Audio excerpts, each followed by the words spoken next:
Emily Parker worked the late shift at a supermarket in Birmingham city center. The pay was low, but it helped her survive after uni. She noticed something odd on her very first week. Every staff board listed 7 employees. Yet the cameras always showed 8 people inside the store. The 8th person wore the same uniform, but nobody had ever seen her in real life. No name badge. No recorded clock-in. The CCTV footage showed her stacking shelves in the very aisle Emily had just checked. But when Emily looked, there was no one there.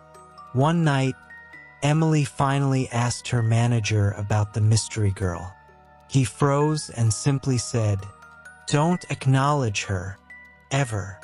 After that, Emily couldn't help but notice the figure more. Always at the edge of the aisle, always turning just as she looked, always blurry, like the camera refused to focus on her face. Then employees started disappearing. Workers who completed a night shift never turned up again, but their punch-out records showed they left the building normally. It was as though they simply walked into the dark and vanished. On her last night, Emily checked the cameras. There she was, but next to her stood the 8th girl, head tilted, her hair covering her entire face. The manager snatched the screen off.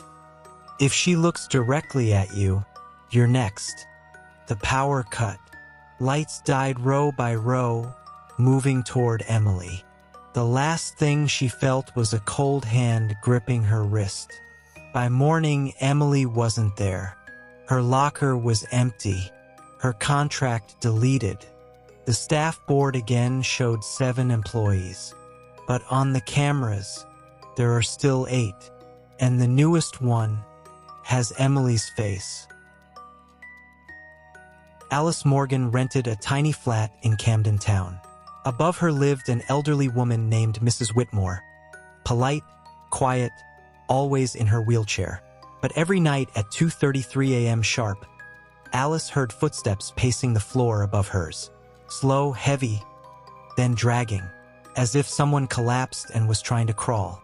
One morning, Alice asked the old woman about the noise. Mrs. Whitmore replied calmly, "My dear, I haven't walked since last winter." Alice laughed nervously, assuming the old woman misunderstood. But the noises got worse. Now it sounded like nails scraping wood. Alice complained to building management. They looked confused. "No one lives above you. That flat has been empty since its tenant died." Alice insisted she'd spoken to Mrs. Whitmore. She described her perfectly. Light blue cardigan, gray scarf, tremor in her voice. The landlord's face went white. That's exactly what she wore, the night she died. That night, the dragging noise stopped. Silence. Alice woke to a whisper leaking from the ceiling. "I fell, and no one came." Thin cracks appeared overhead, forming the shape of fingers pushing down from inside. She rushed into the hall and looked up the stairs. The door to the flat above creaked open by itself. Inside, a dusty wheelchair sat facing the floorboards, and the wood underneath was splintered, deep claw marks dragging toward Alice's flat. The cracks in Alice's ceiling keep widening. Something is still trying to come through, and it knows exactly where she sleeps. Zara Ahmed worked late-night shifts at Manchester Royal Infirmary, and by the time she reached Oxford Road Station, the city felt completely empty. The 1:10 a.m. train was always her only way home. It became routine. Same platform, same carriage, same seat by the window. The dark city would roll past like a half-forgotten dream. But recently, she had started seeing something in the reflection of the window. At first, it was only a faint shape moving outside the train. But every night it returned, becoming more and more distinct. It was a girl, a pale face pressed close to the glass, long hair trailing behind as though she was running through the darkness to keep up with the train. Her mouth always looked like it was open in a silent scream, and her eyes never blinked. Zara convinced herself it was exhaustion. When you spend your nights helping people in pain, sometimes your mind turns against you. Still, the girl's reflection haunted her.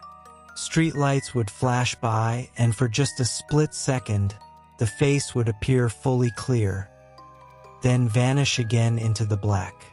She questioned one of the train guards one night, asking whether the service ever stopped in the tunnels.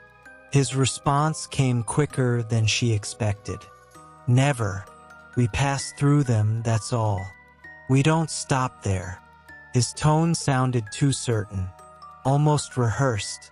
It was a rainy Thursday when everything changed. The train was halfway through a long tunnel when the lights suddenly died, and the carriage rolled to a slow, stuttering stop. The darkness was so thick it felt like it had weight.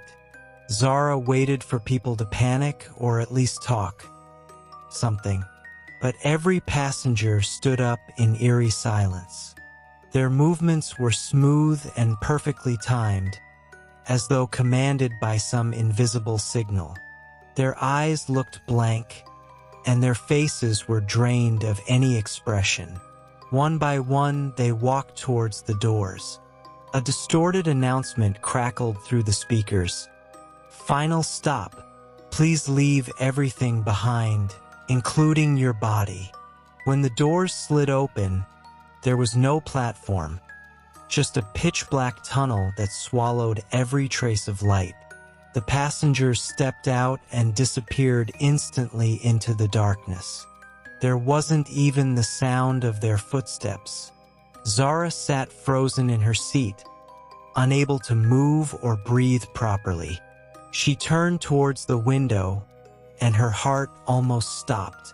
The girl was right there on the outside, not running now, watching her, eyes wide, skin grayish-blue like someone who had drowned long ago. Her hands slammed against the window over and over, nails dragging down the glass, leaving red smears behind. Her mouth formed words that Zara could read perfectly. "Help me. Let me in." But Zara couldn't speak. She couldn't even scream. The lights suddenly flickered back to life, and the train lurched forward again. The doors slammed shut as if nothing had happened.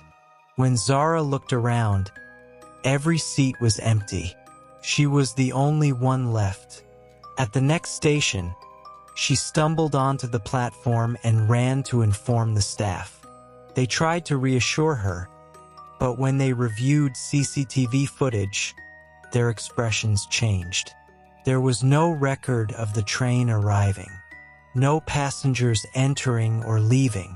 The cameras only showed Zara standing alone on the platform, staring at the tracks as if she expected something to emerge from the tunnel.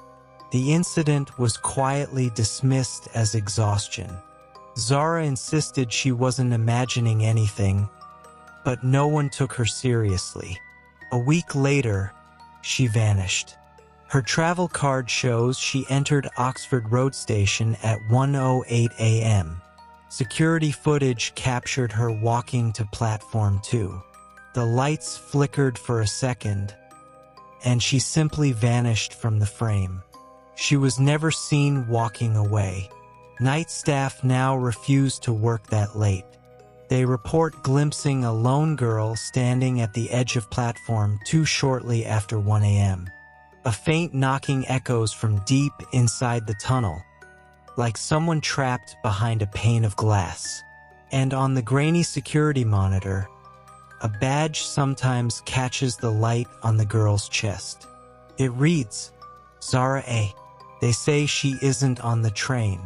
She's stuck somewhere in between, always waiting, always watching, for a train that doesn't belong to the living.